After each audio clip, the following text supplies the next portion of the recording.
제목을 따라해 보시기 바랍니다. 근원적인 감사가 있습니다. 근원적인 감사가 있습니다. 골로새서는 교리서라고 제가 말씀을 드렸죠. 신론, 또한 기독론, 구원론 이런 것들이 아주 자세하게 말씀이 나와 있습니다. 왜냐하면 사도 바울이 골로새 교회를 창립하지 않았기 때문에 그렇습니다. 에베소에서 3년 동안 사도 바울이 2차 전도 여행 중에 복음을 전하게 되죠. 에베소 교회를 설립하게 됩니다. 바로 그 에베소 지역에 이 골로새에 살던 에바브로라고 하는 사람이 에베소에 와서 복음을 듣게 된 거예요. 그리고 구원을 받고 하나님의 은총에 감사해서 자기 고향 땅에 돌아가서 골로새 교회를 개척하게 된 겁니다. 그러니 사도 바울 마음속에 이게 아픈 손가락 같은 존재였던 겁니다. 그래서 사도 바울이 창립하지 않은 두 개 교회가 있었다고 그랬죠. 로마 교회와 골로새 교회. 그래서 그 두 교회를 향해서 교리서를 써주게 된 겁니다. 이제 편지의 형식으로 말이죠. 왜냐하면 이단들의 공격으로부터 영지주의, 그 당시 유대적 율법주의라는 아주 거대한 이단으로부터 골로새 교회를 보호하기 위함이었습니다. 그런데 사도 바울은 이 편지를 쓰면서 처음부터 교리를 말하지 않습니다. 감사에 대한 내용을 말하죠. 엊그저께 이틀 전에 이 사도 바울이 골로새 교회에게 편지를 보내면서 나는 이것 때문에 감사한다 라는 세 가지를 말했습니다. 예수 안에 있는 믿음 때문에 감사하다, 그리고 성도에 대한 사랑 때문에 감사하다, 그리고 하늘에 새로운 소망을 주셔서, 천국에 대한 소망을 주셔서 참 감사하다, 이런 내용의 감사의 글을 씁니다. 사랑하는 성도 여러분, 여기서 우리가 한 가지 이제 생각해 봐야 되는 게 있어요. 이게 교리서면 처음부터 예수 그리스도는 누구시다, 하나님은 이런 분이시다, 이렇게 해야 구원받는다, 이렇게 기록해야 되는데 감사에 대한 내용을 말하고 있어요. 왜냐하면 이유가 있습니다. 이 교리만 있으면 이게 메말라지는 겁니다. 여러분, 교리라는 것은 무엇입니까? 이건 옳다 그러다, 이건 목숨을 걸고 지켜라, 이런 내용이지 않습니까? 그런데 이것만 있으면 이게 이제 드라이해지는 겁니다. 이게 메말라지고 판단과 정죄만 남을 가능성이 많아요. 여러분, 교회 공동체도 마찬가지입니다. 가정도 마찬가지. 이게 옳다 그러다 말하는 순간부터 그 공동체는 이미 싸움판이 되는 겁니다. 여러분, 교회에서 특별히 건축을 하시거나 교회 건축 사역을 하시거나 교회에서 중직을 맡으시거나, 그래서 교회 안에서 또 항존직으로, 교사로 또 봉사하는 분들은 이걸 깊이 생각하셔야 돼요. 교회는 옳고 그름을 말하기 이전에 항상 먼저 은혜라는 게 있어야 되고요, 그 은혜라는 것은 항상 감사로 표현된다는 사실이에요. 여러분, 그래서 교회 일을 할 때 감사하다, 이건 하나님의 은혜다, 이런 생각이 없는 분들은 일을 중단하십시오. 그분들은 교회에 아무런 유익이 안 돼요. 참 이상하죠? 사도 바울은 그 원칙을 지킨 거예요. 그래서 교리를 말하기 전에 참 감사하다, 이 교리를 감사와 연결시키고 있어요. 왜냐하면 이건 은혜니까요. 교회는 은혜에 따라 움직여지고 은혜에 따른 공동체이기 때문에 그렇습니다. 그러면 사도 바울은 이 감사와 교리를 어떻게 연결시켰을까요? 오늘 아주 절묘합니다. 이게 성령의 감동으로 쓰여지고 이 사도 바울의 모든 경험이 축적되어서 그런지, 또한 사도 바울의 인생의 말년 끝에 쓰여진 편지라 그런지 기가 막힙니다. 이 감사와 교리를 연결시켰다는 사실을 말이죠. 우리는 감사 따로 교리 따로, 교회 옳고 그른 것 따로, 뭐 이렇게 인간관계 따로 이렇게 생각하죠. 이걸 연결시켜서요. 사도 바울은 그래서 이 교리와 감사를 연관시키면서 근원적인 감사에 대해서 말하고 있습니다. 이 교리를 감사하는 내용으로 제시하고 있어요. 사람의 대인관계도 마찬가지입니다. 여러분, 교회나 가정이나 직장 안에서도 그래요. 이게 혼자 일하는 법에 익숙해져 있는 사람들은 항상 대인관계에 부딪힙니다.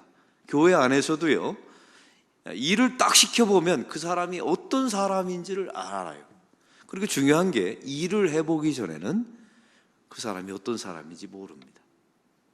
여기서 일을 잘하고 못하고는 중요하지 않아요. 여러분, 교회는 그게 중요하지 않아요. 그 사람이 어떤 영성을 가지고 어떤 태도를 가지고 어떤 은혜를 가지고 일하느냐가 훨씬 중요합니다. 왜냐하면 여기는 교회니까요. 여러분, 사람의 대인관계도요, 세 가지 말만 하면 성공한다는 말이 나와 있어요. 첫째는 감사합니다. 그리고 두 번째는 미안합니다. 세 번째는 여러분에게 한번 묻습니다. 여러분은 이 세 가지 단어가 여러분의 삶 속에 배어 있습니까? 감사합니다. 혹시 해보신 적 있나요? 최근에, 아니면 어제, 아니면 우리는 살아가면서 여러분 항상 옳습니까? 아니요. 요즘 제 아내하고 저하고 이제 좋아지는 관계가 있다는 게 참 느껴지는 게요, 하다가 뭔가를 실수를 해요. 그러면 제 아내는 여보 미안해요라고 바로 말해요. 옛날에 그렇게 안 했거든요, 이 양반이. 저도 마찬가지예요. 그러면서 배우는 거야. 그 말을 들으니까 기분이 되게 좋아요. 그냥 별로 큰 일도 아닌데 금방 여보 미안해요라고 말하거든요. 저도 마찬가지로 그러면서 나도 미안해요 이렇게 말하게 되고요. 그게 얼마나 공동체를 다시 표현합니다. 여러분 항상 옳습니까? 그러면 여러분 하나님이죠. 그리고 항상 아니오가 아니라 이 세 가지 단어만 익숙해도 세상에서 살만 납니다. 그러면 오늘 성경에 보면 성도의 이 교리와 감사를 연관시키면서 이 근원적인 교리적인 감사가 도대체 무엇일까요? 사랑하는 성도 여러분, 근원적인 감사가 있으면 모든 게 감사거리가 됩니다. 왜냐하면 뿌리 자체가 감사이기 때문에. 그리고 이 근원적인, 이제 왜 무엇에 대해서 사도 바울이 근원적인 감사를 했는지 이제 바라보게 될 텐데요, 이런 근원적인 이 교리에 대한 감사가 있으면 세상의 모든 만사가 좋게 보입니다. 좋게 해석되어져요. 근데 이게 왜곡되어 있는 사람, 삐뚤어 있는 사람은요, 모든 걸 바라보면 비틀어서 봐요. 교회에서는 그렇게 하시면 안 됩니다. 여기 계신 분들은 그걸 잘하고 계시는데, 교회에서는 모든 현상을 좋게 보고 좋게 해석하려고 하는 능력이 좋아야 돼요. 여러분, 만약 주님께서 오셔서 맨날 우리의 지적의 은사를 가지고 이거 잘못했다, 이거 잘못했다, 이건 교리에 어긋난다 하면 우리는 이미 다 멸망했어요. 우리가 그런 은혜를 입은 자로서 하나님의 사역을 할 때마다 세상을, 우리 주변에 있는 환경을, 우리 주변에 있는 사람을 좋게 보는 능력을 탁월하게 만드셔야 합니다. 근데 참 놀라운 것은 이런 근원적인 감사가 사라지면, 이 교리에 근거한 감사가 사라지게 되면 세상을 좋게 보는 능력이 현저하게 떨어집니다. 그러면 가르쳐 드릴까요? 그 모든 고통을 여러분 가장 가까이 있는 사람이 당합니다. 교회가 당하고, 여러분의 아내와 남편이 당하고, 여러분의 자녀의 인생을 망가뜨리는 거예요. 여러분, 자녀가 한꺼번에 한 번에 잘못되는 게 아니에요. 부모가 사업이 망해서 자녀 잘못, 저는 그런 거 본 적 없어요. 제가 얼마나 많은 자녀 교육을 했습니까? 제 전공이 기독교 교육인데, 부모가 한 번 죄 지었다고 자녀가 망하는 게 아니에요. 이게 오랜 기간 동안의 언어의 습관, 오랜 기간 동안에 이 세상을 나쁘게 보는 이 몸에 관습이 배어서 그 가정이 완벽하게 오랜 기간에 망가져 버린 거예요. 그러니까 치유하기도 어려워요, 이게. 그럼 오늘 말씀에 보면 사도 바울이 말했던 이 교리와 감사를 연결시켰던 근본적인 감사가 무엇이었을까요? 12절의 말씀을 다 같이 읽겠습니다. 12절입니다. 우리로 하여금 빛 가운데서 성도의 기업의 부분을 얻기에 합당하게 하신 하나님께 감사하게 하시기를 원하노라. 성도의 기업에 대한 감사입니다. 여러분, 여기서 기업이라는 것은 성도에게 주신 하나님의 약속, 유산에 대한 감사라는 거예요. 그것이 가장 대표적인 게 무엇일까요?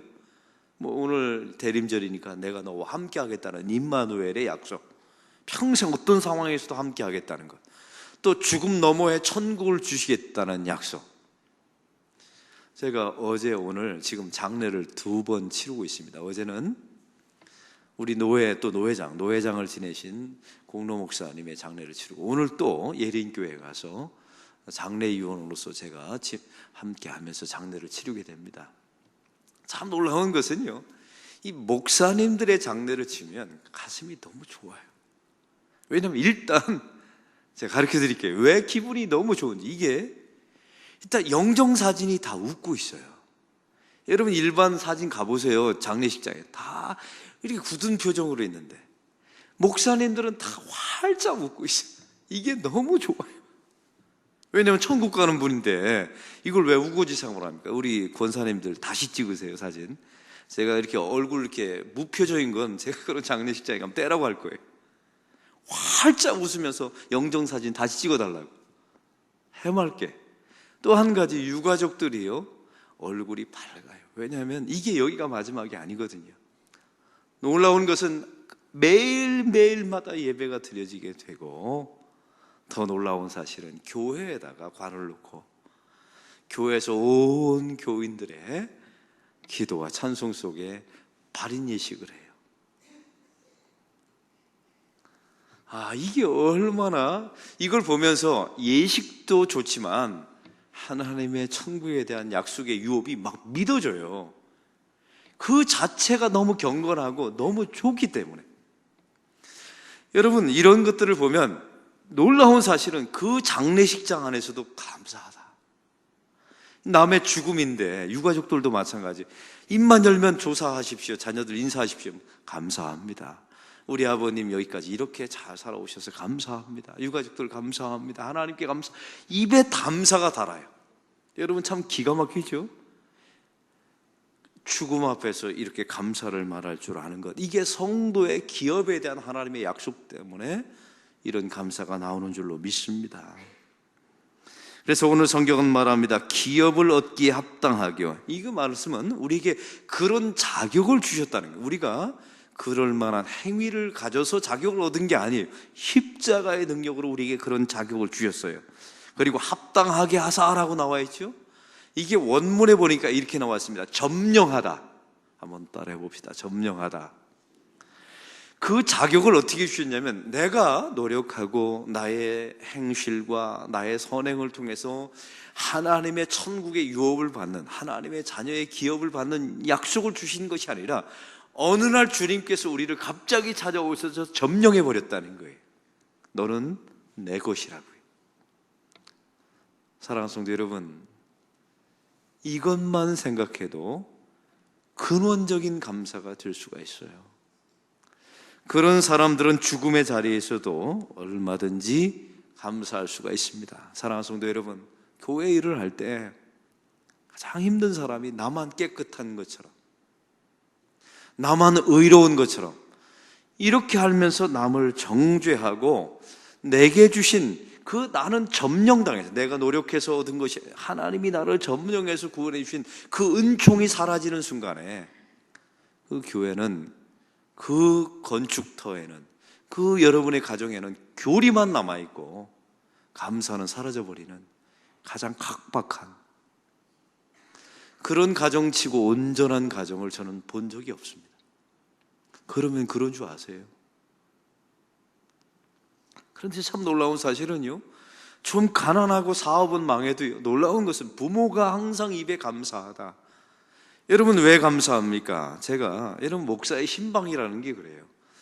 목사의 신방이라는 게 교인들이 방문해서 위로도 하고 교회 나오시라고도 하고, 빠지면 또 상처받은 교인들에게 위로도 하지만, 그런 게 본래 신방의 목적이 아니에요. 제가 배운, 아니면 성경 속에서 나타난 본래 신방의 원칙은 이거예요. 그분과 만나서 감사의 조건을 찾아내도록 도와주는 게 신방이에요, 본래. 여러분 병 들었습니까? 그러면 이렇게 감사할 수는 없나요? 목사의 설교와 만남을 통해서 지금까지라도 건강하게 살았던 것을 감사할 수는 없습니까? 여러분 병 들었나요? 여러분 병 들어서 내가 얼마나 무력한 존재임을 깨달았습니까? 그거 감사할 수는 없나요? 그렇게 교만했던 사람이 한번 확 꺾어져서 야, 사람 인생이란 게 별게 없구나. 이거 사실은 아파봐야 아는 겁니다. 아파봐야 그 인간의 무릎을 꿇는 것을 알아요. 또 한 가지, 내가 병들었더니 결국은 내 아내가 나를 돌보거든요. 내 남편이, 결국 가족이 소중하구나, 이런 걸 깨닫잖아요. 그리고 자녀들이 소중함을 알게 되고. 사랑하는 성도 여러분, 보십시오. 이런 과정을 통해서 목사의 이런 함께함을 통해서, 신방을 통해서 감사하다. 그리고 중요한 게 있어요. 오늘 죽어도 천국 갈 수 있다는 믿음을 갖게 해요. 그러면서 그 병 중에서 감사하다라는 마음이 떠올랐다면 그 신방은 성공한 거예요.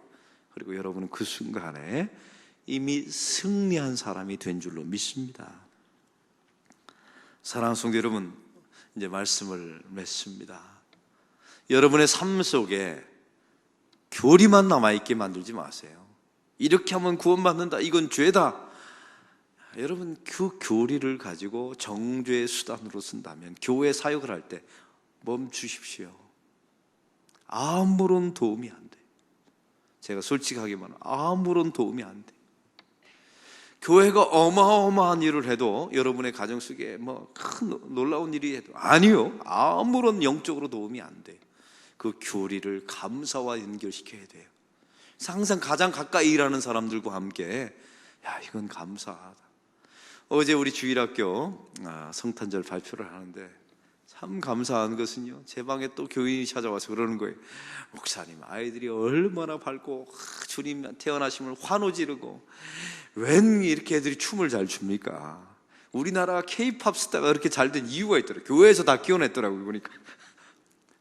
안 그렇습니까? 이런 교회에서 그렇게 춤추고, 그 빨간 옷 입은 애 봤지요? 트로트를 얼마나 남자애가 몸이 돌아가지. 얘는 트로트 가수 되면, 요즘은 장르가 있어요. 기독교 가스펠 트로트가 있어요. 이러면서 이런 아이들이 잘 자라는 걸 보고 참 감사하다. 또 저런 아이들을 위해서 두드름 센터를 짓게 해주신 것 감사하다. 이런 마음들이 계속 마음속에 감사하다. 매년 좋은 프로그램으로 이렇게 발전되는 모습이 감사하다. 또 우리 아이들의 모습이 점점 밝아지는 게 감사하다. 이 부모님들이 두드림센터 지어져 가는 과정을 보면서 소망하는 마음을 가져서 하나님 참 감사하다. 이런 마음들이 계속 들어요. 사실은 실수도 있었지만 안 보여요, 실수가. 그래서 아이들 끝나고 나면, 이야, 최고다, 너희들 최고 잘했어, 하이파이브하고. 여러분, 교회가 이래야 되지 않습니까? 그 어제 긴 시간을 보고 너 이거 잘못했다, 너 이거 틀렸다, 이렇게 말하는 순간에 그 사람 주변의 사람은 다 떠납니다. 사랑하는 성도 여러분, 그래서 그 교리를 항상 감사와 연결시켜서 나에게 주신 그 기업, 하나님의 은총을 깊이 감사하고, 그것을 여러분 가장 가까이 있는 사람들과 나누십시오. 할렐루야. 그럼 그게 축적되어서 여러분의 자녀가 또 감사하는 인생이 되면요, 참 놀라운 사실은, 내 가장 가까이 보세요. 누구와 함께 하고 싶으세요? 감사하는 사람. 그럼 그런 사람들이 세상에서도 길이 열리는 거예요. 제가 가장 짜증나는 사람이 누군지 아세요? 만나면 불평하는 사람. 이런 사람은요, 가까이 목사인데도 가까이 하기 싫어요. 놀라운 사실은요, 영적인 말을 해주고 싶어도 말이 안 나와요. 왜냐하면 이미 마음이 다쳤으니까. 그래서 기독교에 유명한 말이 있습니다. 감사하지 않는 사람은 내 마음의 문을 활짝 열어놓고 사탄이여 어서 들어오시옵소서 라고 말하는 사람과 동일하다라는 유명한 말이 전해옵니다. 다시 표현합니다. 우리가 이런 교리적인 근본적인 감사가 없으면 내 마음을 활짝 열어놓고 사탄이 어서 들으시옵소서, 이런 인생, 이런 하루가 되지 않기를 소망합니다. 이런 뿌리 깊은 감사를 통하여 어떤 환경에서도 참 감사하다, 그래서 어떤 사건을 다 좋게 해석하고 축복하고 감사하고, 이래서 여러분 주변의 일들이 은혜의 공동체가 되고 하나님의 공동체가 되는, 여러분의 가정 속에 이런 은혜가 충만한 그런 하나님의 백성들이 되기를 소망합니다. 오늘 말씀의 느낌과 깨달은 점을 적어보시고, 해야 될 것 한 가지와 하지 말아야 될 것 한 가지를 적어보시고, 이 말씀대로 사는 하루가 되게 달라고 기도하는 시간 갖겠습니다.